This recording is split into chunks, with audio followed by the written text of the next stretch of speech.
Okay, this is Philippe, Learn to Grow Guy. This is episode number 4 on what will my fruit trees do next year? Will they bear much fruit or will they not? Well, today's focus is going to be on apple trees, okay? And this is an apple tree that I had that produced much flowers. However, fruit did not always go to how you said, go to maturity and get to where it needs to be. However, with this tree, just as I mentioned before, this year has been one of those trees that's where cicadas did some serious damage to my fruit trees. Okay, and this one is no different. Now, if you remember, when we were talking about peach trees, and I asked you guys to let me know whether or not I messed up or made a mistake somewhere. Well, actually, I did make a mistake somewhere, okay? And to my knowledge, to my understanding, all stone fruits do not produce the three buds together. All stone fruits do not do that, okay? Am I wrong on that or am I right about that? I want you guys to let me know whether or not I am actually correct on that, okay? So if I'm wrong, let me know. If I'm right, let me know. But nonetheless, I'd like to get some feedback from you guys and let me know what you actually think. Okay, now let's go back to apples.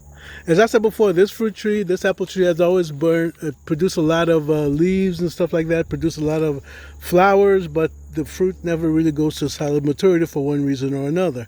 And I think part of the reason is because I actually have some cedar growing in the woods by here, okay? See, much leaf. It's got the leaves on it. Now, what I want you to take a look at is I want you to take a look at the areas where the fruit typically would bear, and that's on these here. You see them? That's where the fruit would normally bear. That's where my flowering would come in at, okay? Otherwise, anything you see that is like this here, you see that? It's close up to the branch, and that what that tells you that is that particular bud's going to produce leaves. Okay, it's going to produce leaves. These spurs, these things that stick out like that, that's a good indication that is where you're going to get flowers, and that is where you're going to get much fruit next year.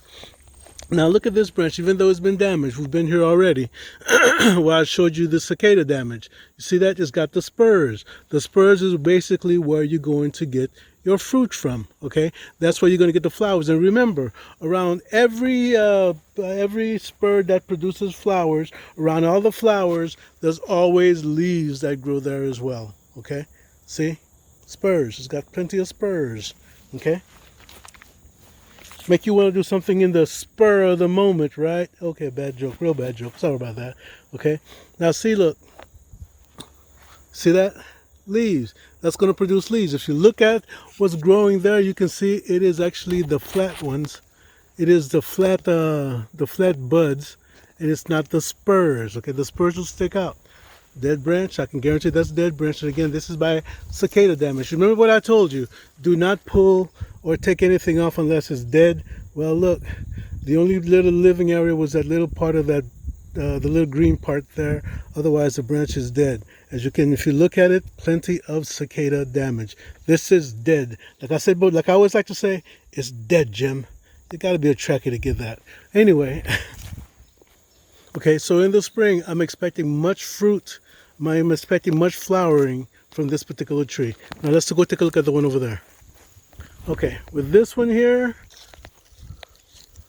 I'm not seeing the spurs. Okay, I'm not seeing the spurs. This too has endured a lot of damage from cicadas.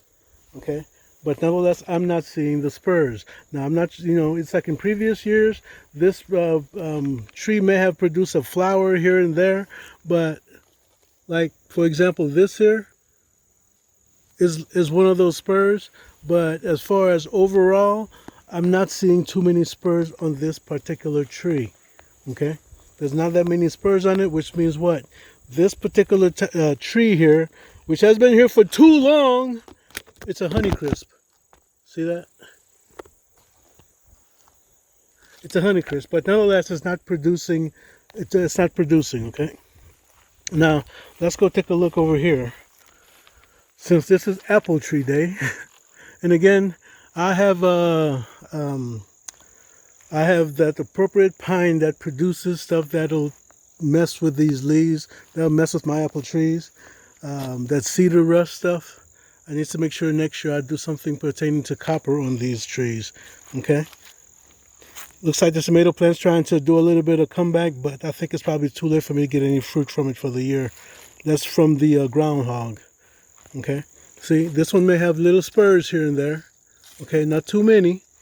Okay, not too many, not like the other one. Okay, this one has a spur here and there. All right.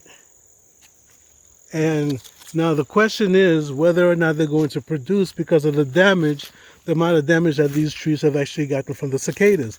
I don't know. Time will tell. But all we know at this point is that the possibility, well, provided that it's not dead, Jim, the possibility of the spurs. See that? The possibility, it's there. Okay. The possibility for this tree to produce to do some flowering and to actually produce some apples. The possibility is there. Okay. Okay. So if I made any mistakes here, please let me know. Let everybody know. Yep, Philippe messed up here. But if I did not, just let me know the same. Let me know that, Phil, you did okay. Especially about the peach trees, okay, about the stone fruit trees, okay.